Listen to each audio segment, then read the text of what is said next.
चलिए perfection IAS का volume 8 का क्लास की बात करेंगे। तीसरी क्लास है आपका।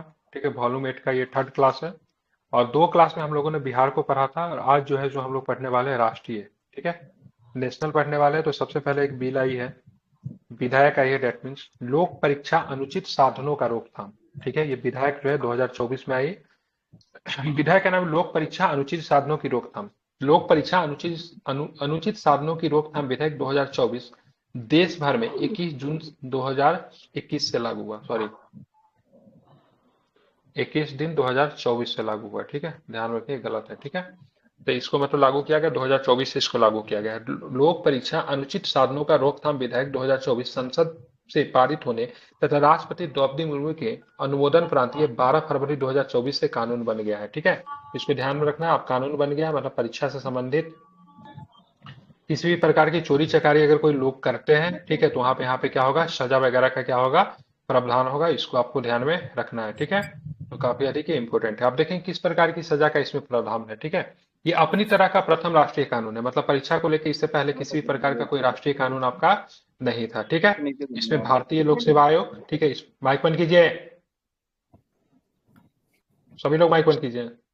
ठीक है, तो इसमें किस किस प्रकार के एग्जाम को कवर किया जाएगा, तो सबसे पहले यूपीएससी है इसमें, कर्मचारी चयन आयोग की बात की, एसएससी हो गया, रेल भर्ती परीक्षा, रेल भर्ती आयोग, रेलवे, बैंकिंग चयन संस्था जिसको आईबीपीएस कहते हैं, केंद्रीय प्रशिक्षण संस्थाओं यथा जेईई, एनडब्ल्यूटी, नीट। ठीक है, सीडीईटी परीक्षाओं में गलत तरीके से अपनाने वालों पर मतलब क्या लगेगी, रोक लगाएगी। मतलब जो भी प्रसिद्ध परीक्षा जो होता है हमारे देश को द्वारा, जो कि राष्ट्रीय स्तर का होता है, सब केंद्र सरकार ये सारी परीक्षा लेती है, केंद्र सरकार की एजेंसी लेती है, तो उसको लेकर है। ठीक है, उद्देश्य लोक परीक्षा प्रणाली में अधिक पारदर्शिता, निष्पक्षता एवं विश्वसनीयता लाने के अनुचित साधनों पर रोकना है। ठीक है, मतलब इन परीक्षा में किसी प्रकार कोई चीटिंग करता है, पेपर आउट करता है, तो उन सारे पे प्रतिबंध लगाया जाएगा। अब बात करते हैं यहाँ पे मतलब किस प्रकार के कारावास का मतलब प्रावधान किया गया है। ठीक है, तो गलत तरीकों के प्रयोग में लिप्त व्यक्ति के लिए 3 से 5 वर्ष के कारावास की सजा है। कितने वर्ष की कारावास की सजा दी गई है, तो 3 से 5 वर्ष की कारावास की सजा, 10 लाख तक के नगद का प्रावधान है। ठीक है, मतलब 10 लाख तक आपको दंड देना पड़ सकता है, और 3 से 5 वर्ष की आपकी सजा हो सकती है। ठीक है, जांच एजेंसियों सर्विस प्रदाताओं के लिए 1 करोड़ रुपए तक का दंड का प्रावधान है। मान लीजिए कोई आईबीपीएस का कोई एग्जाम करवा रही है कोई एजेंसी, ठीक है, मान लीजिए कोई सेंटर है, टीसीएस का कोई सेंटर है, ठीक है, और उसने सेंटर को कोई चला रहा है, अगर वही मतलब अगर पेपर को आउट करवा रहा है या फिर अपने यहाँ बैठा कर अगर चोरी करवा रहा है, तो वैसे कंडीशन में उसको, ठीक है, 1 करोड़ रुपए तक का दंड का प्रावधान हो सकता है, और 4 वर्ष तक के लिए किसी परीक्षा आयोजन से प्रतिबंध किया जा सकता है। ठीक है, तो किसी भी परीक्षा को नहीं करवा पाएगी 4 वर्षों तक। ठीक है, कानून के अंतर्गत इन एजेंसियों से परीक्षा आयोजन के अनुमानित व्यय वसूलने की भी व्यवस्था है। परीक्षा कदाचार में लिप्त वरीय प्रबंधन की, ठीक है, 10% की सजा और 1 करोड़ रुपए तक का दंड का प्रावधान रखा गया है। ठीक है, मतलब कुछ सीनियर ऑफिसर्स अगर इसमें इंक्लूड होंगे, ठीक है, तो उनको 10 साल की सजा है और 1 करोड़ रुपए तक का दंड का प्रावधान है। संगठित रूप से चोरी कराने में लिप्त व्यक्तियों के 5 से 10 वर्ष तक की कारावास हो सकते। संगठित रूप से मतलब जो गिरोह चलाता है, नहीं मतलब गिरोह चलाता है बड़े स्तर पे। ठीक है, तो अगर वैसा अगर कोई करते हैं तो उनको 5 से 10 वर्ष की कारावास हो सकती है, और 1 करोड़ रुपए तक का उनका आर्थिक दंड लगाया जा सकता है। ठीक है, यह कानून वैसे व्यक्तियों पर लागू नहीं होता जो ये सिद्ध करते हैं कि यह अपराध उनकी जानकारी में रहते हुए नहीं हुआ है, साथ ही उन्होंने इसे रोकने का भरपूर प्रयास किया है। ठीक है, मतलब ये कानून वैसे व्यक्ति पर लागू नहीं होगा, ठीक है, जो ये सिद्ध करते हैं कि यह अपराध उनकी जानकारी में रहते हुए नहीं हुआ है, साथ ही उन्होंने इसे रोकने का भरपूर प्रयास किया। मतलब मान लीजिए कोई डिपार्टमेंट है, ठीक है, तो हो सकता है आपके नीचे वाला जो अधिकारी है या फिर नीचे वाला जो कर्मचारी है वो परीक्षा में चोरी करवा रहा है, और आपको इसकी जानकारी बिल्कुल भी नहीं है। ठीक है, तो वैसे कंडीशन में ऐसा नहीं कि अगर आपकी संस्था के ऊपर ये गाज गिरती है तो आप उसमें दंड के भागी नहीं होंगे। ठीक है, तो ये भी इसमें, तो ये एक अच्छी चीजें है, मतलब ऐसा नहीं कि सबको लपेट रहा है। ये सभी अपराध इन विधायक के अधीन संज्ञेय है और गैर जमानती होंगे। ठीक है, ध्यान रखेंगे, यहाँ पे जमानत आपको नहीं मिलेगी। ठीक है, देखते हैं कितना ये हो पाता है, लेकिन क्या ही है, इसमें कोई भी एक परीक्षा में चोरी अगर करवाए, करोड़ों कमाएगा, 10 लाख दे भी देगा तो क्या ही फर्क पड़ेगा उसको। ठीक है, तो ये लो, इस बिल का नाम क्या है। ठीक है, हमारे एग्जाम के लिए बिल का नाम इंपॉर्टेंट है। ठीक है, बाकी कहानी उतना इंपॉर्टेंट है। बिल का नाम है लोक परीक्षा विधायक अनुचित साधनों की रोकथाम, लोक परीक्षा विधायक अनुचित साधनों की रोकथाम विधायक 2024। ठीक है, और इसमें सजा वगैरह के प्रावधान की बात करेंगे तो वही आपको ध्यान में रखना है। सामान्य सजा की बात करेंगे 3 से 5 वर्ष की दंड है, और साथ में 10 लाख रुपए तक का नगद का भी प्रावधान रखा गया है। ठीक है, जो सर्विस देने वाले जो जांच एजेंसी होंगे जो कि एग्जाम वगैरह करवाते हैं, उनके लिए 4 वर्ष है, और साथ में आप देखोगे तो 1 करोड़ रुपए तक का जुर्माना है। ठीक है, जो वरीय प्रबंधक होंगे, जो हायर मैनेजमेंट होंगे, उनके लिए 10 वर्ष की सजा है, और 1 करोड़ रुपए का दंड का प्रावधान है। जो गिरोह जो होंगे, जो गिरोह चलवाते हैं, बड़े स्तर पे चोरी करवाते हैं, उनके लिए 5 से 10 वर्ष का दंड का प्रावधान है, 1 करोड़ रुपए तक का वो भी दंड के भागी होंगे। ठीक है, भारतीय नौसेना की पहली महिला हेलीकॉप्टर पायलट, ठीक है, अनामिका बी राजीव बनी है। ठीक है, क्या है ये? तो भारतीय नौसेना की पहली महिला हेलीकॉप्टर पायलट है। क्या नाम है इनका? तो अनामिका बी राजीव। ठीक है, इनका नाम आपको ध्यान में रखना है। ठीक है, तो सब लेफ्टिनेंट अनामिका बी राजीव भारतीय नेवी की प्रथम महिला हेलीकॉप्टर पायलट बन गई। ठीक है, नाम काफी इंपॉर्टेंट है, आप लोग याद कर सकते हो। अनामिका बी राजीव क्या बनी है ये? तो भारतीय नेवी की प्रथम महिला हेलीकॉप्टर पायलट बनी है। तमिलनाडु के, ठीक है, अराकाकोनम नेवल एयर स्टेशन पर पासिंग आउट परेड में प्रतिष्ठित गोल्डन विंग्स प्राप्त करने के बाद सब लेफ्टिनेंट अनामिका बी राजीव भारतीय नेवी की प्रथम महिला हेलीकॉप्टर पायलट बन गई है। लद्दाख के first commission lieutenant sorry Ladakh के first commission officer lieutenant Jamyang Tsewang Tsewang ने भी क्वालिफायर हेलीकॉप्टर पायलट का स्नातक उत्तीर्ण किया है। ठीक है, तो नाम इनका काफी इंपॉर्टेंट है। नाम एक बार आप लोग रिपीट कर दीजिए, अनामिका बी राजीव। क्या नाम है इनका? तो अनामिका बी अनामिका राजीव है इनका नाम। ठीक है, ये पहली महिला हेलीकॉप्टर पायलट बनी है। ठीक है, इनका नाम आपको ध्यान में रखना चाहिए, इंपॉर्टेंट। अब आते हैं लेफ्टिनेंट दिव्या शर्मा नई दिल्ली के हैं, लेफ्टिनेंट शुभांगी स्वरूप उत्तर प्रदेश के, लेफ्टिनेंट शिवांगी और ये हमारे ही जिला की है। ठीक है, मुजफ्फरपुर बिहार। भारतीय नौसेना की पहली 3 महिला पायलट है। ठीक है, ये भारतीय नौसेना की, हाँ सर ठीक है, लेफ्टिनेंट शिवांगी दिव्या एयरफोर्स की है एयरफोर्स ना की ये? होनी होनी चाहिए ना। हाँ। लेफ्टिनेंट दिव्य शर्मा, ठीक है, सर्च कीजिए थी सबका नाम, दिव्य शर्मा, शुभांगी स्वरूप। ठीक है, शिवांगी को तो पता है, लेफ्टिनेंट हर्षित जी शिवांगी। को है।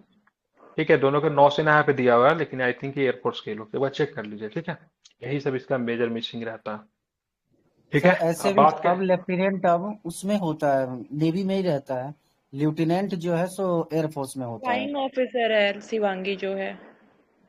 और मतलब शिवांगी है और भी भी शिवांगी सब। हो सकती है ना, एक बार चेक कर लीजिए, वो और भी कोई शिवांगी होगी। ठीक है, एक बार चेक कर लीजिए ना, शिवांगी नाम में क्या जाता है, ये लेफ्टिनेंट बिहार शिवांगी सर्च कीजिए ना। हाँ, वो देख शायद लीजिए क्या सात। जाता है,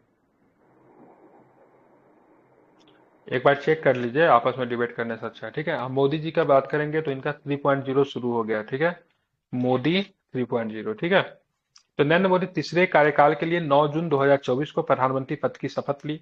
और इस बार जो लोकसभा का चुनाव हुआ, कौन सा लोकसभा है क्या बताएंगे?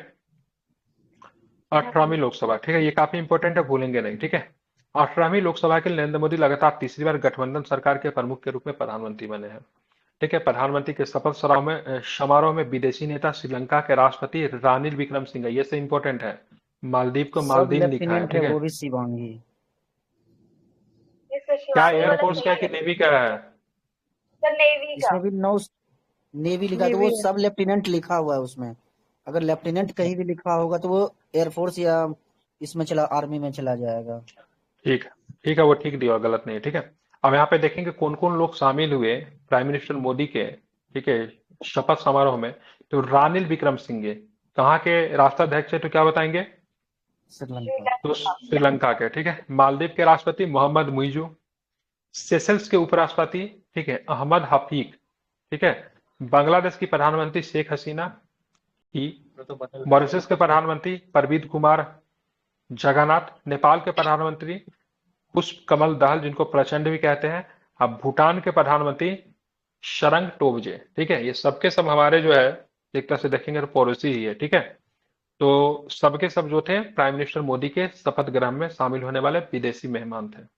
अब यहाँ पे देखेंगे 3 बार किन्होंने प्राइम मिनिस्टर के तौर पे काम किया, उनके ऊपर हम लोग बात करते हैं। ठीक है, तो सबसे पहले मोदी जी की बात करेंगे, प्रधानमंत्री जवाहरलाल नेहरू की उपलब्धि की बराबर की है, क्योंकि नेहरू ने सतत रूप से, मतलब कंटिन्यूसली की बात करेंगे, 1952, 1962, 1952 से 57, ठीक है, 57 से 62 में सामान्य चुनावों में विजय प्राप्त की थी। हालांकि ये प्राइम मिनिस्टर अगर इनको देखेंगे तो 1952 से लेकर 57 से रहे, 57 से 62 है, 64 में जाके 27 मई मोरारजी बन गया। 1964 का इनका देहांत हो गया। ठीक है, मतलब तीसरा कार्यकाल अपना ये पूरा नहीं कर पाया। ठीक है, इनका तीसरा कार्यकाल कब तक चलता? तो इस 67 तक चलता। ठीक है, लेकिन इनका 64 में क्या होता है? देहांत हो जाता। हालांकि अगर पूछिए कितने वर्षों तक रहे, तो यहाँ पे आप देखोगे कितने वर्षों तक रहे। ठीक है, तो 10 यहाँ पे हाँ, इधर 5 वर्ष, ये 5 में 10 वर्ष, और इधर आप देखोगे तो 64 में ना 12 वर्ष इधर रहते हैं ना।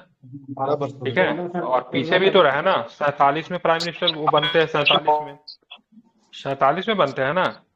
तो 5 साल उधर आप जोड़ दोगे, 17 वर्ष तक रहते हैं आई थिंक ये। ठीक है, एक बार देख लीजिएगा। ठीक है, 47 से आप कंटिन्यू करेंगे ना।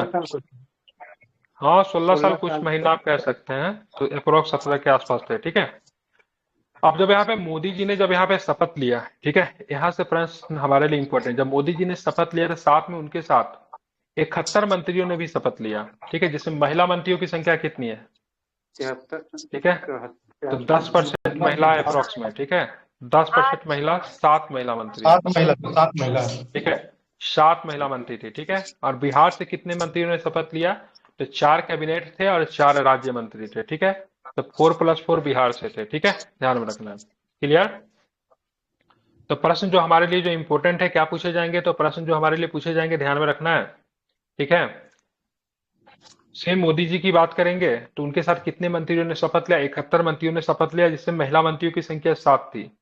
बिहार से कितने ने शपथ लिया? तो 8 मंत्रियों ने बिहार से मतलब क्या किया? शपथ लिया। ठीक है, आम चुनाव में मतदान का प्रतिशत क्या रहा? तो 65.79% मतदान हुआ। किस राज्य में सर्वाधिक मतदान हुआ? तो लक्षद्वीप में सबसे अधिक मतदान हुआ। कितने प्रतिशत? तो 84.16% मतदान लक्षद्वीप में हुआ। ठीक है, सबसे कम मतदान में हम लोगों ने, जो सबसे जो खराब चीज जो होता है ना, उसमें हम लोग हमेशा टॉप पे रहते हैं। ठीक है, तो हम लोगों ने इसमें भी अपना नाम आगे करवा दिया है। 56% के साथ हम लोग न्यूनतम पे रहे। ठीक है, मतलब हम लोग सीरियसली नहीं लेते मजा मतदान वगैरह, ऐसे कौन करता है। ठीक है, तो गर्मी छप्पन बहुत दशमलव एक गर्मी बहुत थी। ठीक है, 56.19 के साथ हमारे यहाँ पे बारिश हो रही थी। मैं 3 बार गया, तीनों बार ना बहुत भीड़ लगी हुई थी। ठीक है, तो बार बार वापस आ जा रहे थे। ठीक है, तो बारिश हो रही थी उस दिन। तो 56.19% के साथ बिहार जो था सबसे निम्नतम स्थान पे। और सर्वाधिक मतदान की बात करें, लद्दाख में सबसे अधिक मतदान हुआ। ठीक है, तो ये फैक्ट जो है, मोदी जी का तीसरा कार्यकाल शुरू हो गया है। मोदी जी सरकार के प्रमुख के तौर पे कितना बार काम किया? 3 बार तो ये होगा। मुख्यमंत्री कितने बार है? मुख्यमंत्री के तौर पे कितना बार सरकार के प्रमुख रहे हैं? 3 बार वो भी तीन रहा, बार 3 बार ठीक है, वो तो भी 3 बार 3 बार ये 6 बार इनका हो गया। ठीक है, अगर इनका ये कार्यकाल अगर पूरा हो जाता तो पूरा 15 साल इनका हो जाएगा, जो कि लग ही रहा हो जाएगा। अगर अगला बार अगर ये है बाई द वे अगर बनते हैं, तो फिर नेहरू जी का रिकॉर्ड टूट जाएगा। ठीक है, चलिए अब बात करेंगे तो यहाँ पे आपको ध्यान में रखना है। हाँ, मतदान सर्वाधिक कहाँ पे हुआ? तो लक्षद्वीप में। ठीक है, सबसे कम कहाँ पे हुआ? बिहार में। दूसरा नंबर पे सर्वाधिक कहाँ पे? असम में। ठीक है, उसके बाद त्रिपुरा में। छोटे छोटे राज्य, लेकिन ये लोगों ने रिकॉर्ड काफी अच्छा बनाया। ठीक है, और इसमें मामलापुरम एक भारत का इम्पोर्टेंट प्रथम पॉइंट भी रहता हरियाली। है। क्या? सर, एक इम्पोर्टेंट पॉइंट था कि सबसे नोटा का यूज इस पर कहाँ हुआ था? नोटा का यूज इस लोकसभा में नोटा का इंदौर में, सर इंदौर लोकसभा में हुआ 1 था। लाख 1 लाख कैंडिडेट मतलब हाईजैक हो सबसे गया अधिक, हाँ, नोटा का इंदौर यूज में। सर इंदौर लोकसभा मतलब में ज्यादा हुआ कैंडिडेट से था। ज्यादा नोटा वहां पे पड़ गया था क्या? हाँ नहीं नहीं, सबसे ज्यादा पे नोटा का यूज हुआ था, कैंडिडेट नोटा का यूज। बीजेपी में चला गया था कांग्रेस का। उसके बाद सेकंड मतलब नोटा था बीजेपी वाले के बाद। करीब 2 लाख लगभग नोटा का यूज अच्छा, हुआ था इंदौर लोकसभा में। 2 लाख, 6 लाख ओ के माय आसपास। गॉड, 6 लाख बढ़िया है। है, तो 2 फिर जो भी हो, 6 लाख तो नहीं हुआ होगा यार, उतना भी नहीं हुआ 2 लाख होगा। सर, 2 लाख हुआ था, मुझे जहां तक ये हाँ पता है, ठीक 2 लाख। ठीक ठीक ठीक है, मतलब सेकंड नंबर पे नोटा रहा, यही नहीं कहना चाहते हैं। ठीक है, हाँ, तो चलिए। वो सबसे अधिक भारत में मतों से भी जीता था। ठीक है, मामलापुरम भारत का प्रथम हरियाली गंतव्य बन गया है। ठीक है, मतलब ग्रीन डेस्टिनेशन की बात करेंगे तो भारत का पहला ग्रीन डेस्टिनेशन कौन बना है? तब मामलापुरम कहाँ पे पड़ता है? मामलापुरम तो तमिलनाडु में है। ठीक है, तो मामलापुरम की बात की, तमिलनाडु में मंदिर वगैरह भी काफी यहाँ पे है। ठीक है, चेन्नई के पास बंगाल की खाड़ी के तट पर स्थित यूनेस्को विश्व धरोहर स्थल मामलापुरम भारत का पहला, ठीक है, हरित गंतव्य, जिसको बोलते हैं ग्रीन डेस्टिनेशन। ठीक है, ध्यान में माइक बंद कर लीजिए। और एशिया प्रशांत क्षेत्र का पहला विश्व धरोहर स्थल भी बन गया। ठीक है, ये भी आपको ध्यान में रखना है। तो भारत का पहला ग्रीन डेस्टिनेशन मामलापुरम, चेन्नई के पास है, तमिलनाडु राज्य में आपको देखने को मिलता है। ठीक है, आप इसको ध्यान में रखना है। अब हम लोग चलते हैं आगे, देखेंगे कौन सा प्रश्न है। तो यहाँ पे देखना है ग्रीन गंतव्य, जिसको ग्रीन डेस्टिनेशन नीदरलैंड स्थित वैसेसिक। ठीक है, ध्यान में रखना है।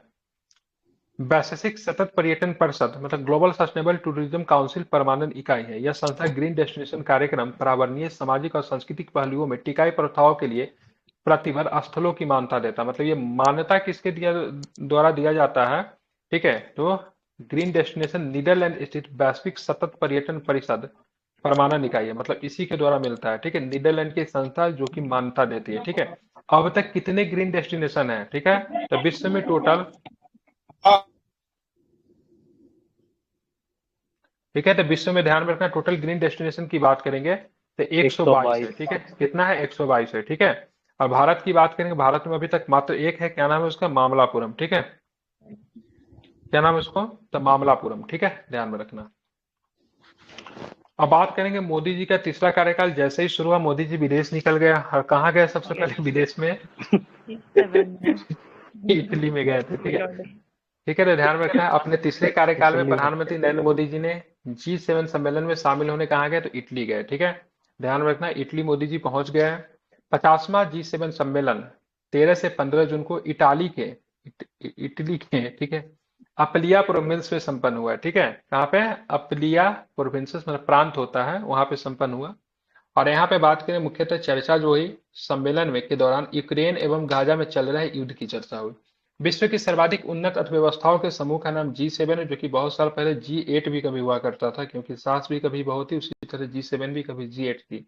तो कब तक थी G8 ये, 2014 तक, बिल्कुल 2014 तक रशिया को ध्यान निकाल रखेंगे दिया गया। G8 हुई करती थी, ठीक है। रशिया ने एक बार क्या किया, क्रीमिया पे अटैक किया, ठीक है, क्रीमिया पे अटैक तो किया क्रीमिया था। पे जब अटैक किया था तो उसको G7 से क्या किया गया, G8 से मतलब बाहर कर दिया गया था, तो G8 G7 बन गया, ठीक है। तो जो अभी स्थिति जो यूक्रेन की जो है ना, वही स्थिति कभी क्रीमिया की ही थी, लेकिन यूक्रेन को क्या है, बहुत ज्यादा सपोर्ट मिल रहा है ना सपोर्ट, ठीक है, हाँ, लेकिन वहां पे क्रीमिया को कोई सपोर्ट नहीं किया, इसलिए बेचारा वो दब गया, ठीक है। अब बात करेंगे G7 में कौन कौन है, ठीक है, हाँ, क्रीमिया भी तो यूक्रेन का ही पार्ट था ना। हाँ, हाँ, बात क्रीमिया सही है, कह क्रीमिया भी सकते हैं, पार्ट लेकिन था। बहुत सारी चीजों में क्रीमिया फ्री भी था, ठीक है, मतलब कैसे बताऊं, कुछ कुछ मामलों में ना सर उसका, यूएसएसआर का हाँ पार्ट था ठीक ना है, वो क्रीमिया, पार्ट किसका, यूएसएसआर का पहले था ना शुरू में स्टार्टिंग में सर। यूएसएसआर का तो यूक्रेन भी है, ठीक है, यूएसएसआर से तो नहीं 15 यूक्रेन में का ही अलग था। हुए थे ना, ठीक है, यूक्रेन का ही था, ठीक है, वो यूक्रेन का ही हिस्सा था, लेकिन कुछ मामलों में ना उसमें ना अपना जैसे भारत में कश्मीर जैसी स्थिति नहीं थी, है ना, थी ना कुछ दिन पहले, तो उस मामले में कुछ उसका अपना भी था, ठीक है। तो विश्व की सर्वाधिक उन्नत अर्थव्यवस्थाओं का समूह G7 है। G7 में कौन कौन सा देश आते थे, कनाडा, फ्रांस, जो कि फ्रांस लिखे हुआ है, America, Britain, China, Germany, Italy और जापान भी शामिल है, ठीक है। चाइना कहाँ से G7 में, G7 चाइना नहीं है, सॉरी सॉरी, ठीक है, कनाडा, फ्रांस, अमेरिका, G20 में चाइना है, ठीक है, चाइना और Bharat, Canada, France, America, Britain, Germany, Italy और जापान। आप यहाँ पे बात करोगे से ये G7 में भारत तो नहीं, लेकिन भारत को क्यों बुलाते हैं, तो कुछ ऑब्जर्वर स्टेट होते हैं, ठीक है, पर्यवेक्षक राज्य जिसको कहते हैं, ठीक है, तो भारत वगैरह जो है सो उसी के द्वारा बुलाया जाता है। जब भी G7 का होता है तो भारत जैसे देश को वहां पे आमंत्रित किया जाता है, ठीक है। इस बार जो G7 जो हुआ है, ठीक है, ये 50 नंबर का G7 था, ठीक है। इससे पहले जो G7 जो 49 नंबर का G7 कहाँ पे हुआ था, तो क्या बताएंगे, सीमा में होता, हिरोशिमा में हुआ था, ठीक है, और वहां पर भी हमारे मोदी जी जो थे आमंत्रित थे, ठीक है। तो इससे पहले जो हिरोशिमा में G7 हुआ था 49 नंबर का था, ठीक है, हिरोशिमा प्रांत के हिरोशिमा शहर में आयोजित किया गया था, ठीक है। ये 50 नंबर का G7 था, इटली में हुआ, इटली के अप्लिया प्रोविंसेस में हुआ है, ध्यान में रखेंगे, और इसमें मोदी जी गए थे। और इससे पहले 49 नंबर के G7 की बात करेंगे तो कहाँ पे हुआ था, तो क्या बताएंगे, 51 नंबर बल नहीं, ठीक है, हाँ ठीक है, 51 नंबर का कहाँ होगा, 51 नंबर का कनाडा में होगा। कहाँ पर? हाँ सही होगा तो ही बताइएगा, ठीक है, गेस नहीं करना से कहाँ पे होगा, छोड़िए। भारत का प्रथम एस्ट्रो टूरिज्म अभियान, ठीक है, नक्षत्र सभा की बात करें, भारत का पहला एस्ट्रो टूरिज्म अभियान है, ठीक है, उत्तराखंड के मसूरी में जॉर्ज एवरेस्ट चोटी पर भारत की प्रथम एस्ट्रो टूरिज्म अभियान नक्षत्र सभा का उद्घाटन जॉर्ज एवरेस्ट पीक पर मसूरी उत्तराखंड में किया गया। तो आपको ध्यान रखना है जॉर्ज एवरेस्ट कौन थे, तो जॉर्ज एवरेस्ट की बात की एक सर्वेक्षक थे, ठीक, जिन्होंने एवरेस्ट की चोटी की खोज की थी, ठीक है, तो इन्हीं के नाम से आपको यहाँ पे आपको एवरेस्ट का नाम जो है जॉर्ज एवरेस्ट के नाम पे ही है, ठीक है। माउंट एवरेस्ट जो है ना, सर जॉर्ज एवरेस्ट के नाम पे ही एक सर्वेक्षक थे, इन्होंने चोटी की कनाडा खोज में की हुआ थी। था सर, मतलब कनाडा में होगा 2025 होगा 51 वाला। ठीक है, तो 2025 वाला जो है, ठीक है, कहाँ पे होगा तो ध्यान रखेंगे, कनाडा में होगा। ठीक है, ध्यान में रखना है। ठीक है, तो ये जॉर्ज एवरेस्ट पीक आपको कहाँ पे मिलेगा, तो ये आपको नेपाल में नहीं है, ठीक है, उत्तराखंड में है। ठीक है, उत्तराखंड में कहाँ पे, मसूरी में है। ठीक है, अब भारत जो है एस्ट्रो टूरिज्म अभियान जो है अपना शुरू कर चुका है। टूरिज्म, एस्ट्रो टूरिज्म भी बहुत बड़ा, मतलब अब देखोगे तो टूरिज्म सेक्टर में योगदान दे सकता है। भारत का पहला खगोल पर्यटन जिसको हम लोग बोलते हैं एस्ट्रो टूरिज्म अभियान, उत्तराखंड पर्यटन विकास बोर्ड के द्वारा प्रमुख निजी खगोल पर्यटन कंपनी स्टार्स एस्केप्स के सहयोग से आयोजित किया गया। तो कौन सी कंपनी जो कि शुरू करने वाली, स्टार्स एस्केप्स। ठीक है, कंपनी का नाम ध्यान में रखना है। अब ये टूरिज्म में किस प्रकार से काम होगी, तो खगोल पर्यटन कार्यक्रम के दौरान पर्यटकों को विशेषज्ञों द्वारा विशेष प्रकार के उपकरणों के माध्यम से तारों को देखने और चश्मे और एच अल्फा फिल्टर के माध्यम से सौर अवलोकन और विशेषज्ञों से एस्ट्रोग्राफी सीखने का भी परिचित करवाया जाएगा। मतलब उनको सूर्य वगैरह दिखाया जाएगा, नए नए तारों को उनको देखने का अवसर मिलेगा। उसके लिए विशेष प्रकार के गगल्स या फिर टूल्स वगैरह उनको पहन कर ये सब देखना पड़ेगा। ठीक है, हमको ये नहीं जानता कि क्या होता है, हालांकि एस्ट्रोग्राफी सीखने को भी मौका उनको मिलेगा, लेकिन मेरे लिए ये इंपॉर्टेंट है। कंपनी कौन शुरू करने जा रही है, निजी कंपनी है, ध्यान में रखना है।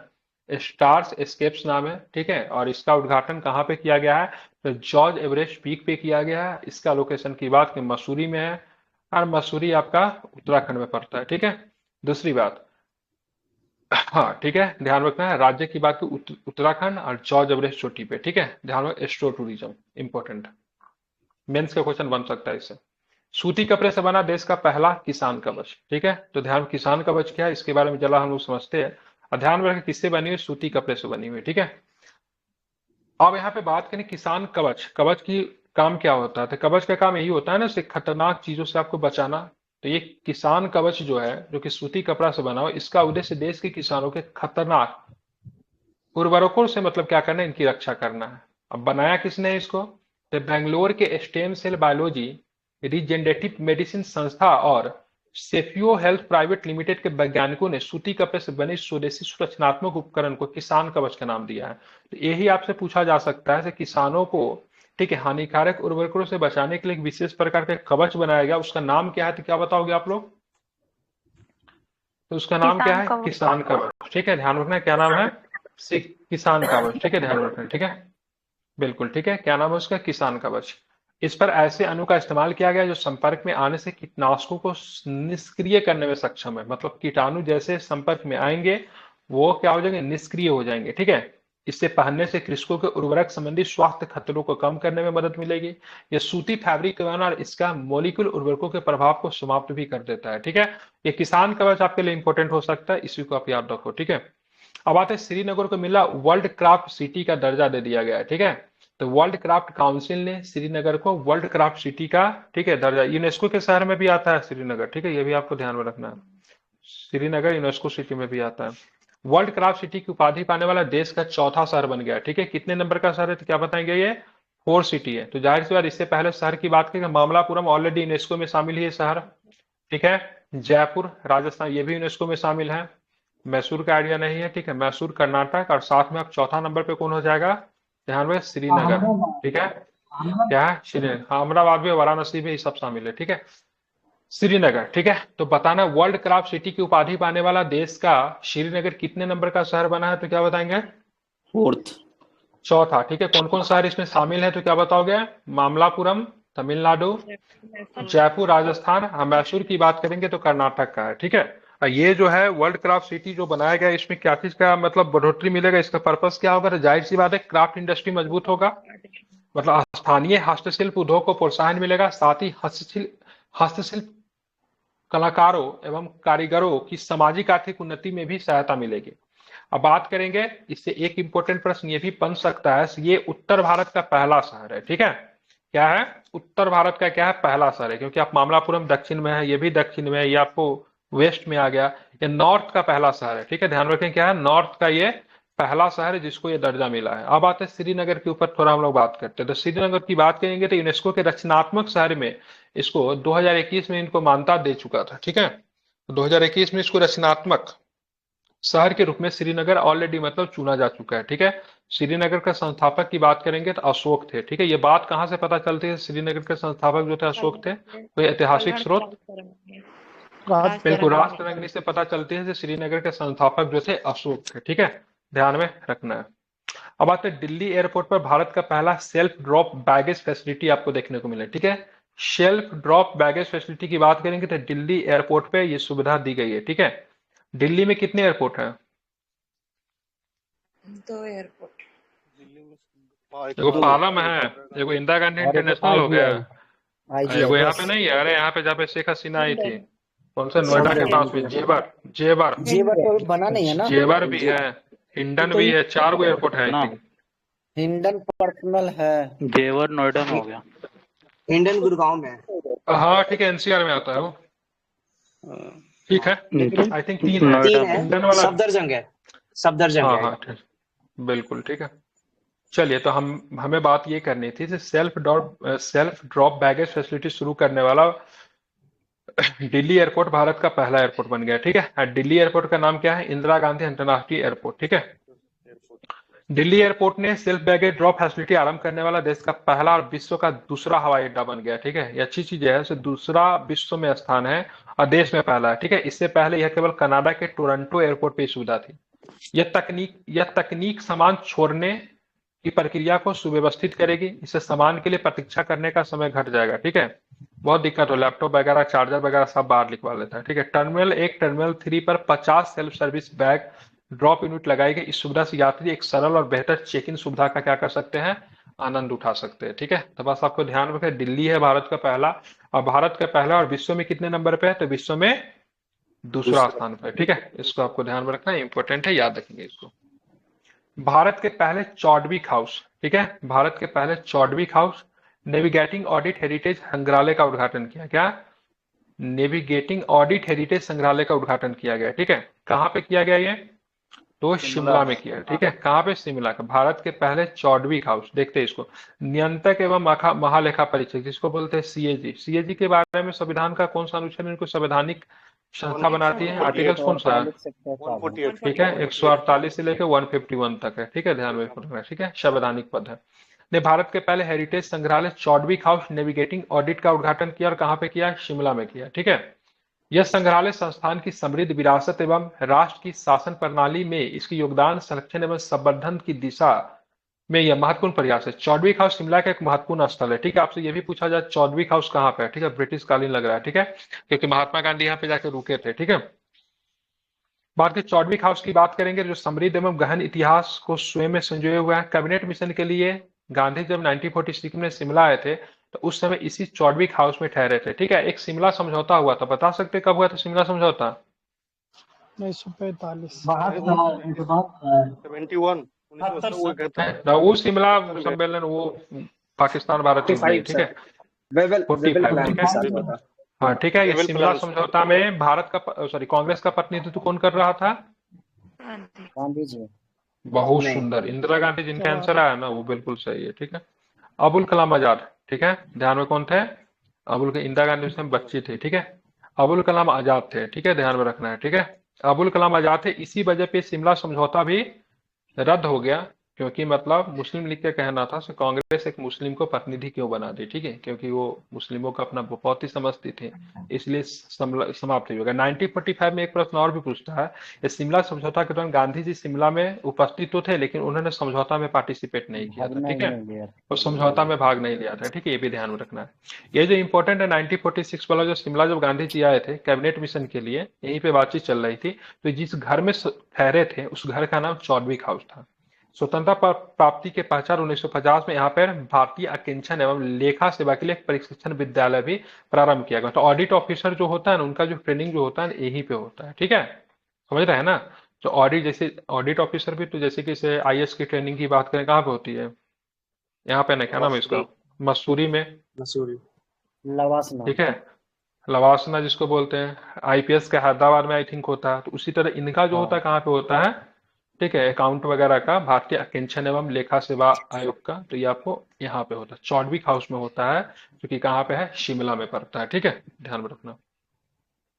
महाराजगंज में बना विश्व का प्रथम जटायु संरक्षण केंद्र। ठीक है, महाराजगंज आपको उत्तर प्रदेश में पड़ता है, गोरखपुर जिला में है। ठीक है, गोरखपुर से थोड़ा आगे महाराजगंज पड़ता है, नेपाल के साथ आई थिंक बॉर्डर लगाते हैं ना महाराजगंज, नेपाल से साथ इसका बॉर्डर लगता है हाँ ना। हाँ लगता है। ठीक है, तो ये विश्व का पहला जटायु संरक्षण केंद्र उत्तर प्रदेश के महाराजगंज जिले में बन गया है। ठीक है, यह विश्व का पहला जटायु ठीक है एशियाई किंग गिद्ध प्रजनन एवं संरक्षण केंद्र होगा।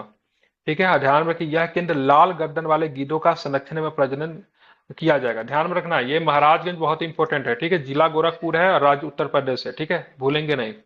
ठीक है, अब यहाँ पे देखेंगे लक्ष्य के अनुसार गिद्धों के 40 जोड़े तैयार किए जाएंगे और 15 वर्षों के लिए उन्हें छोड़ दिया जाएगा।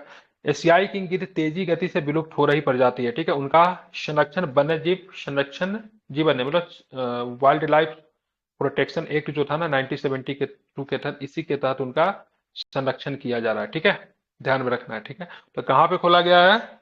महाराजगंज जिले में। महाराजगंज गोरखपुर में। ठीक है, सर महाराजगंज खुद एक जिला है सर। नहीं जिला है। गोरखपुर में पड़ता है, जिला नहीं होगा महाराजगंज।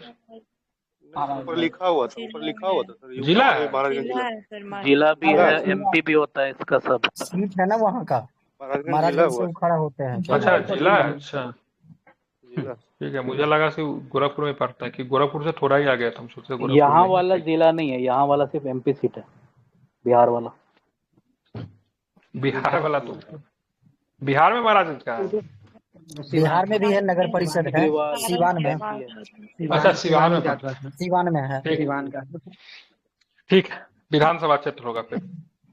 नगर परिषद है ये बिहार वाला। सिंह सिग्रीवाल वहाँ का एमपी है। हाँ अच्छा, हाँ हाँ, हाँ हाँ। चलिए, इंदिरा गांधी अंतर्राष्ट्रीय हवाई अड्डा से एक प्रश्न और भी आ रहा है। ठीक, एफटीआई टीटीपी शुरू किया। अब क्या होता है एफटीआई टीटीपी, इसको देखेंगे। ठीक है, भारतीय पासपोर्ट धारकों के लिए एफटीआई टीटीपी लॉन्च करने वाला देश का पहला हवाई अड्डा इंदिरा गांधी अंतर्राष्ट्रीय हवाई अड्डा बन गया। ठीक है, नई दिल्ली में केंद्रीय गृह मंत्री अमित शाह ने नई दिल्ली इंदिरा गांधी अंतर्राष्ट्रीय हवाई अड्डे के टर्मिनल 3 पर, टर्मिनल 3 पे ही सब कुछ होता है। ठीक है, कास्ट ट्रैक इमिग्रेशन, क्या नाम है? Fast track immigration trusted traveller programme, जिसको हम लोग क्या एफटीआई टीटीबी, यहाँ पे टीटीपी लिखा हुआ है, यहाँ पे टीटीबी लिखा हुआ है, टीटीपी ही होगा। ठीक है, सर इसका वो उद्घाटन किया गया। ठीक है, fast track.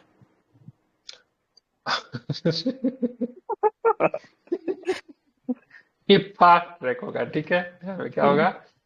Fast track immigration. ठीक है, fast track immigration trusted traveller programme, जिसको हम लोग बोलते हैं एफटीआई टीटीपी। ठीक है, का उद्घाटन किया गया। जिन यात्रियों का पासपोर्ट कम से कम 6 महीने तक के लिए वैध हो, वही इस सुविधा के लिए ऑनलाइन आवेदन कर सकते हैं। पहले चरण में दिल्ली के अलावा अन्य 7 हवाई अड्डों पे भी शुरू किया। इसमें बम्बई, मुंबई, चेन्नई, कलकत्ता, बेंगलुरु, हैदराबाद, कोच्चि एवं अहमदाबाद पर सुविधा प्रारंभ की गई। ठीक है, एफटीआई टीटीपी केंद्र सरकार की एक पहल है, जिसका उद्देश्य है आव्रजन, आवागमन होना चाहिए। ठीक है, आवागमन प्रक्रिया के त्वरित सुविधा, मतलब इंस्टेंट, मतलब सुविधा देना, जनक एवं सुरक्षित बनाना। ठीक है, तो बस आपको ध्यान में रखना है, मतलब आवागमन को आसान बनाने के लिए एफटीआई टीटीपी सुविधा शुरू की गई है। और कहाँ पे शुरू की गई, ध्यान में रखना है, तो इंदिरा गांधी अंतर्राष्ट्रीय हवाई अड्डा पहला हो गया। अब इसका फुल फॉर्म क्या होता है एफटीआई टीटीपी का? तो fast track immigration trusted traveller programme. ठीक है, इसका लाभ कौन ले सकते हैं? जिनकी पासपोर्ट की वैलिडिटी कितने दिन तक बची होगी, तो क्या बताएंगे? 6 महीने तक। ठीक है, तो बिल्कुल 6 मंथ। ठीक है, ध्यान में रखना है कितना? 6 मंथ, इसे आप ध्यान में रखना है। ठीक है, अब यहाँ पे देखेंगे NHAI, जिसको नाही कहते हैं, राष्ट्रीय राजमार्ग के किनारे करेगा मियावाकी वृक्षारोपण। ठीक है, मियावाकी तो कहाँ पे पड़ता है मियावाकी? मियावाकी कहाँ की तकनीक है? ये जापानी तकनीक है। ठीक है, ध्यान रखें, मियावाकी की बात करेंगे ना, जापानी तकनीक है। ठीक है, ध्यान में रखना है। ठीक है, national highways authority of India NHAI Miyawaki वृक्षारोपण के माध्यम से उच्च पथों पर, ठीक है, हरित आच्छादन बढ़ाएगा, मतलब वहां पे ग्रीनरी को बढ़ाएगा। ठीक है, दिल्ली NCR में और आसपास के क्षेत्रों में विभिन्न स्थानों पर 53 एकड़ भू क्षेत्र को मियावाकी वृक्षारोपण के लिए चिन्हित किया गया है। ठीक है, ध्यान में रखना। मियावाकी तकनीक की बात करेंगे तो जापानी वनस्पति शास्त्री अकीरा मियावाकी के द्वारा विकसित की गई। किसके द्वारा विकसित की गई ये टेक्निक? अकीरा मियावाकी के द्वारा विकसित की गई। ठीक है, इस तकनीक की मदद से कम समय में घने एवं अस्थानिक वन उगाए जा सकते हैं। ठीक है, तो ध्यान में रखिएगा। मियावाकी तकनीक की बात करेंगे तो मुख्यतः क्या किसमें प्रयोग होता है, तो ध्यान में रखना है किसमें होता है। ठीक है, वन को उगाने में। ठीक है ना। भारत में कृषि क्षेत्र के लिए MSDI का ऑस्ट्रेलिया से समझौता हो गया। ठीक है, MSDE होगा। ठीक है, तो MSDE का किसके साथ समझौता हुआ है, ऑस्ट्रेलिया के साथ। ठीक है, तो उभरते कौशलों के साथ भारतीय कृषि क्षेत्र में ऊर्जायुक्त करने के लिए MSDE ने ऑस्ट्रेलिया सरकार के साथ समझौता किया है, जिसको हम लोग क्या बोलते हैं, कौशल विकास उद्यमिता मंत्रालय ने ऑस्ट्रेलियाई सरकार के सहयोग से एक गोल ministry of skill and ministry of skill and development council होता है। ठीक है, हाँ, ऑस्ट्रेलिया गवर्नमेंट के साथ मतलब क्या किया है, चर्चा किया है और गोल में चर्चा का आयोजन किया गया। इस आयोजन का उद्देश्य ऑस्ट्रेलिया भारत महत्वपूर्ण कृषि कौशल पायलट परियोजना को प्राप्त जानकारियों एवं कौशलों पर चर्चा करना। ठीक है, इन जानकारियों को साझा करते हुए 107 नए उभरते जॉब रोल चिन्हित किया गया। इनमें से 5 महत्वपूर्ण जॉब रोल कृषि क्षेत्र में पायलट परियोजना के लिए थे। ठीक है, पायलट परियोजना होता है ना, जब कोई बड़ा सा जो कोई परियोजना आता है तो उसको ना टेस्टिंग किया जाता है। ठीक है, तो उसको पायलट प्रोजेक्ट कहते हैं। ठीक है, अगर वो सफल होता है तो आगे पे भी उसमें चीजें की जाती है। कहाँ कहाँ पे इस पायलट परियोजना को शुरू किया गया है, ठीक है, तो आंध्र प्रदेश, महाराष्ट्र, तमिलनाडु एवं तेलंगाना में इन 4 राज्यों में 6 पायलट परियोजनाओं को मतलब क्या किया गया, शुरू किया गया। ठीक है, तो MSD का किसके साथ समझौता हुआ, ऑस्ट्रेलिया के साथ। किस लिए, तो मतलब लोगों को इस मतलब स्किल के लिए, मिलनी स्किल को मतलब डेवलप करने के लिए। ठीक है, स्कूली शिक्षा विभाग का नेशनल बुक ट्रस्ट से समझौता हो गया। ठीक है, नेशनल बुक ट्रस्ट, तो शिक्षा मंत्रालय ने स्कूली शिक्षा विभाग ने नेशनल बुक ट्रस्ट के साथ एक समझौता किया है। इसका उद्देश्य राष्ट्रीय ई पुस्तकालय के लिए एक संस्थागत रूपरेखा सुनिश्चित करना है। ठीक है, भारत में लक्ष्य भारत भर के बच्चों एवं किशोरों के लिए गैर शैक्षणिक पुस्तकों के लिए सुलभता उपलब्ध कराना। ठीक है, मतलब मेनली इनका उद्देश्य क्या है कि इस पुस्तकालय मतलब ई लाइब्रेरी तैयार करना है। ठीक है, ध्यान रखना है। इसके लिए स्कूली शिक्षा विभाग ने किसके साथ समझौता किया है, तो नेशनल बुक ट्रस्ट के साथ। ठीक है, अब यहाँ पे देखेंगे राष्ट्रीय पुस्तकालय का प्रमुख डिजिटल पुस्तकालय प्लेटफॉर्म है। इस पुस्तकालय के लक्ष्य अगले 2 से 3 वर्षों में 100 से अधिक भाषाओं में लगभग 10,000 पुस्तक अनेक राज्यों के अंतिम लोगों तक पहुंच को संभव बनाना है। ठीक है, तो भाई आप जैसे ही इस पे किताबों को डालेंगे तो टाइपिंग वगैरह PDF वगैरह ऐसे थोड़ी ना आता, बहुत सारा प्रोसेस होता है।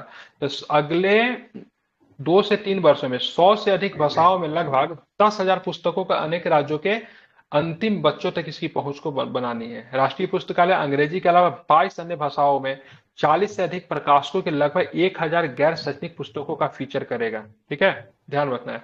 राष्ट्रीय शिक्षा नीति की बात करें, न्यू एजुकेशन पॉलिसी कब आई थी, तो क्या बताएंगे आप लोग? ठीक है, ध्यान रखेंगे। ठीक है, तो ध्यान में रखना है कब आई थी, तो 2010 में आई थी। ठीक है, ध्यान में रखना है। ठीक है, तो 2010 में आई थी, इसको सॉरी 2020 में आई थी। ठीक है, अब कौन सी समिति थी, कौन सी समिति थी? ठीक है, बिल्कुल ठीक है, तो ध्यान में कस्तूरी रंगन समिति, इसको आपको ध्यान में रखना है, काफी इंपोर्टेंट है। कस्तूरी रंजन कमेटी वेस्ट घाट के लिए, सॉरी वेस्टर्न घाट के लिए। ठीक है, हाँ, तो राष्ट्रीय शिक्षा नीति 2020 के अनुसार यह प्लेटफॉर्म पे 4 आयु समूह को टारगेट करता है। कौन कौन सा आयु समूह है बताइए? 3 से 8, 8 से 11, बिल्कुल ठीक, 3 से 8 है, 8 से 11, 11 से 14, 14 से 18 को लक्षित करता है। ठीक है, ये जो समिति जो थी कस्तूरी रंजन समिति थी, और जो इसरो के साइंटिस्ट थे वो, ठीक है, ये भी आपको ध्यान में रखना है। तो भारत में शिक्षा नीति की बात करेंगे तो सबसे पहले शिक्षा नीति कब आई थी? 1964 में भी आई थी एक। 68। ठीक है, एक 1948 में ना था। ठीक है, एक आया था 1986 में, बाद आया था उसे 1964-65 के आसपास है। एक है 1986 में है। ठीक है, जिसमें नवोदय वगैरह की स्थापना की गई थी। एक जो हो गया से अभी हो गया, ठीक है, 2020 में। एक बार चेक कर ले जाए, बीच में एक बार है 1964-65 का, एक 1948 में थी, जिसको नीति आया था सर, औद्योगिक नीति के नहीं, 1968 अरे को राधा स्वामी की करके कोई था ना 1948 में शिक्षा से संबंधित, भूल रहा हूं मैं, राधा कृष्ण समिति एजुकेशन है ना 1948 में, चेक कीजिए ना। ठीक है, देख लीजिए, मुझे ध्यान में नहीं है। हाँ, कुछ है 1948 में शिक्षा से लेकर। ठीक है, 86 वाला आपसे एग्जाम में पूछा जाता है, क्योंकि 86 वाला नवोदय वगैरह की स्थापना की गई थी। ठीक है, ठीक है, तो आप देखेंगे यह प्लेटफॉर्म एंड्रॉयड एवं आईफोन ऑपरेटिंग सिस्टम उपकरणों पे भी सुलभ है। ठीक है, दोनों पे काम करेगा। ठीक है, ये पुस्तकालय विभिन्न विद्याओं की पुस्तकें उपलब्ध कराएगा, जिसमें सांस्कृतिक जागरूकता एवं सहानुभूति का भी संवर्धन करेगा। इतने चीज हमको नहीं ध्यान में रखना है। चलिए एक बार इसको और भी देख लेते हैं, नाम क्या है इसका, क्योंकि हो जाए कहीं पूछ दे। तो नेशनल बुक ट्रस्ट से समझौता किया गया। उद्देश्य क्या है? तो ई लाइब्रेरी विकसित करना। ठीक है, क्या करेगा ई लाइब्रेरी? तो अगले 2 से 3 वर्षों में 100 भाषाओं में अगर बात करेंगे तो लगभग 10,000 पुस्तकों को क्या करना है, अनेक राज्यों के अंतिम लोगों तक इसकी पहुंच को बढ़ा देनी है। ठीक है, और इसका अगर बात करेंगे तो मुख्यतः ये प्लेटफॉर्म जो है राष्ट्रीय शिक्षा नीति को भी एम करता है। ठीक है ना। आईआईटी कानपुर, एनएसआई मिलकर बनाएंगे नेक्स्ट जनरेशन जैव ईंधन। ठीक है, तो नेशनल शुगर इंस्टीट्यूट, जिसको क्या बोलते हैं एनएसआई कहते हैं, एवं आईआईटी कानपुर ने जैव ईंधन को नेक्स्ट जनरेशन विकसित करने के लिए सहयोग से समझौता किया है। आईआईटी कानपुर के निदेशक मनिंदर अग्रवाल तथा भारत सरकार के संयुक्त सचिव चीनी विभाग अश्वनी श्रीवास्तव की ओर से इस समझौते पे क्या किया गया, हस्ताक्षर किया गया। एनएसआई में सेंटर ऑफ एक्सीलेंस का भी क्या किया गया, उद्घाटन किया गया। कैसे किया गया? Centre of excellence. इस वर्ष 15,000 करोड़ लीटर एथनॉल का उत्पादन हुआ। अगले वर्ष इसे बढ़ाकर कितना करना है? 17,000 करोड़ लीटर करने का लक्ष्य रखा गया। सरकार गन्ने के बजाय मीठे बाजरे व मक्के से इथेनॉल के उत्पादन को प्रोत्साहित करने का भी निर्णय लिया है। ठीक है, मतलब गन्ना के अलावा किस किस से हो सकता है? मीठा बाजरा से भी हो सकता है और मक्के से भी इथेनॉल का उत्पादन हो सकता है। ठीक है, इस निर्णय से बाजार में चीनी की कमी की समस्या भी मतलब क्या हो जाएगी, तो कम हो जाएगी। ठीक है, ये भी आपको ध्यान में रखना है। और इथेनॉल को लेकर नीति जो है, तो सरकार की इथेनॉल की नीति, केंद्र सरकार की इथेनॉल नीति कब की है? बिहार सरकार की भी इथेनॉल की नीति भी है ना, बिहार सरकार की इथेनॉल नीति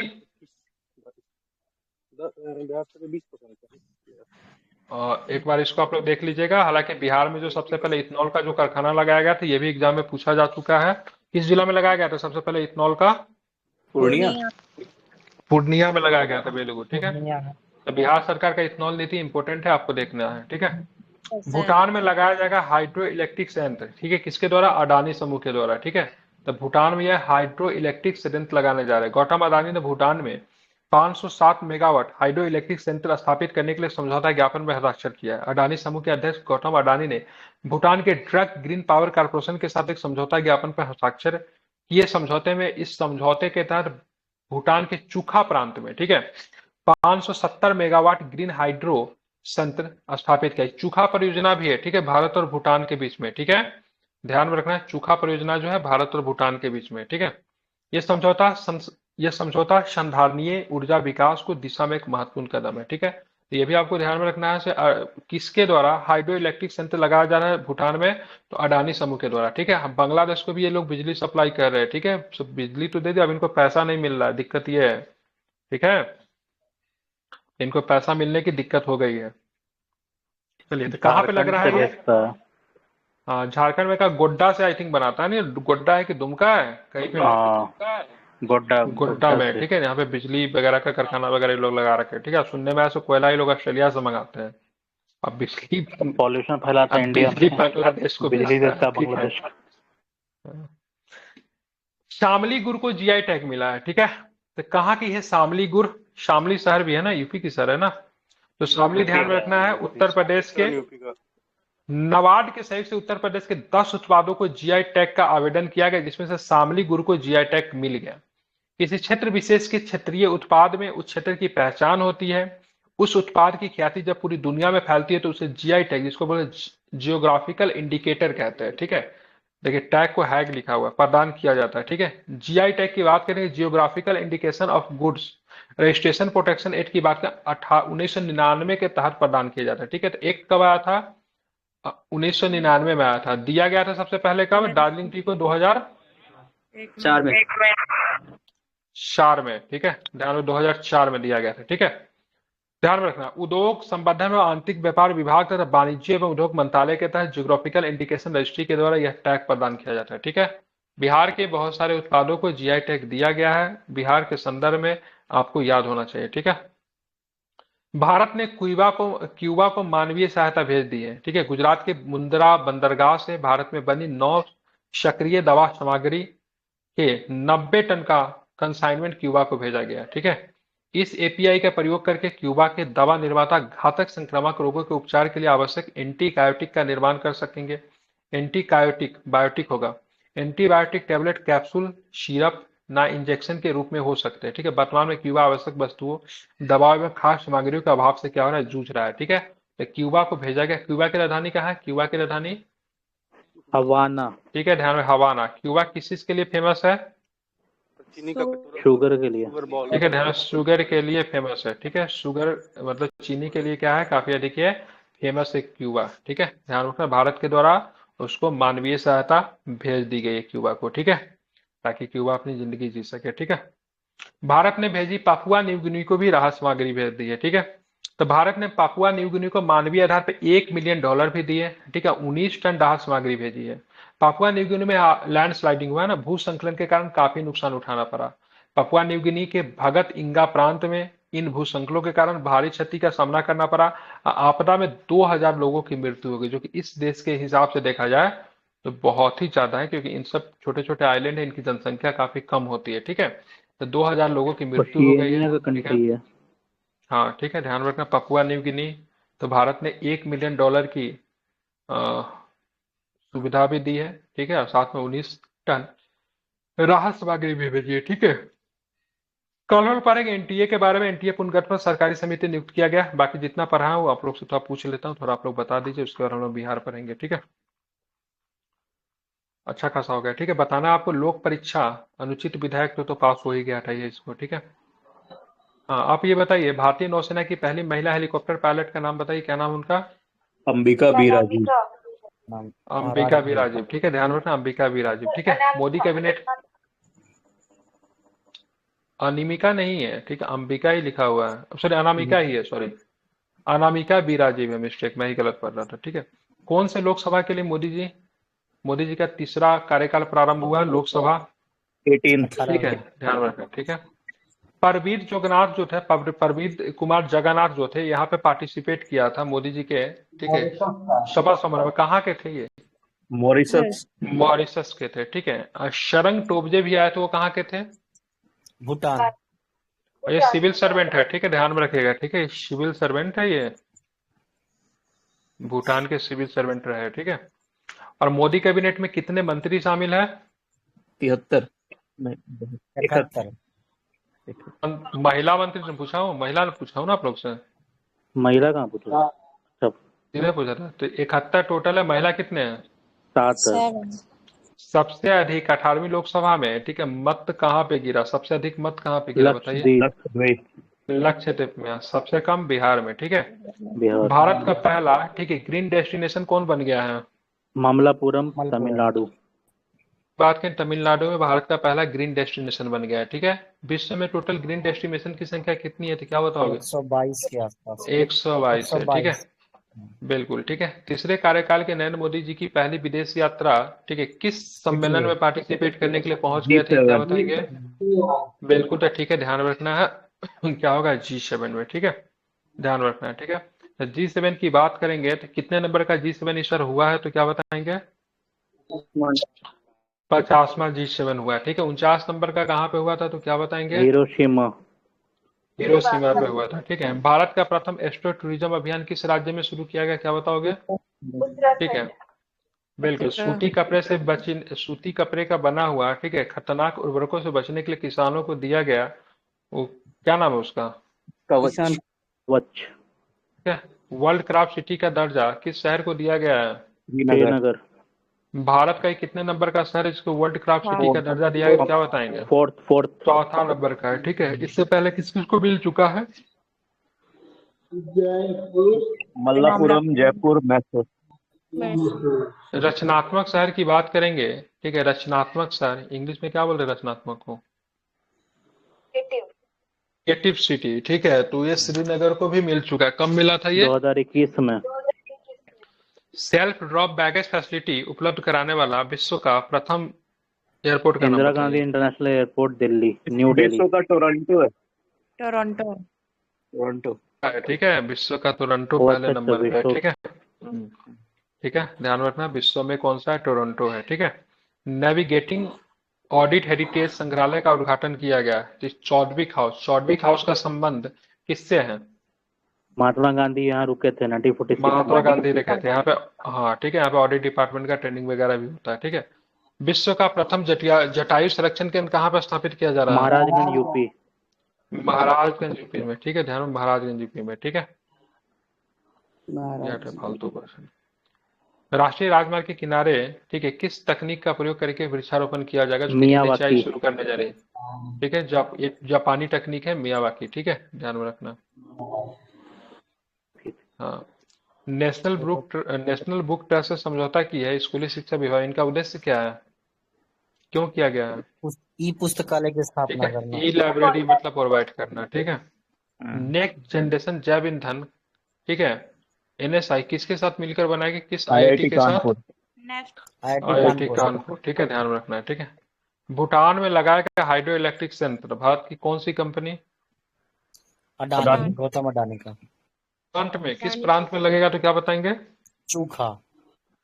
चूखा प्रांत में, ठीक है। भूटान में। शामली गुड़ को GI टैग दिया गया, किस राज्य की है ये? यूपी। उत्तर प्रदेश। भारत ने क्यूबा को मानवीय सहायता भेजी, किस बंदरगाह से भेजा गया मानवीय सहायता? मुंद्रा पोर्ट। मुंद्रा गुजरात पोर्ट से भेजा गया, ठीक है। भारत का पहला प्राइवेट बंदरगाह भी है ना ये सर, यस। ठीक है। भारत ने पपुआ न्यू गिनी को राहत सामग्री भेजी, क्या हुआ पपुआ न्यू गिनी में? भूस्खलन हुआ, हो गया। लैंडस्लाइड। तो भूस्खलन, यहाँ पे लैंडस्लाइड आने की वजह से इसका यहाँ पे क्या किया कैपिटल गया है है, तो यहाँ पोर्ट पे मॉर्सबी। हाँ, पोर्ट मोस्बी इसकी कैपिटल है, ठीक है, इसको आपको ध्यान में रखना है, ठीक है। अब हम लोग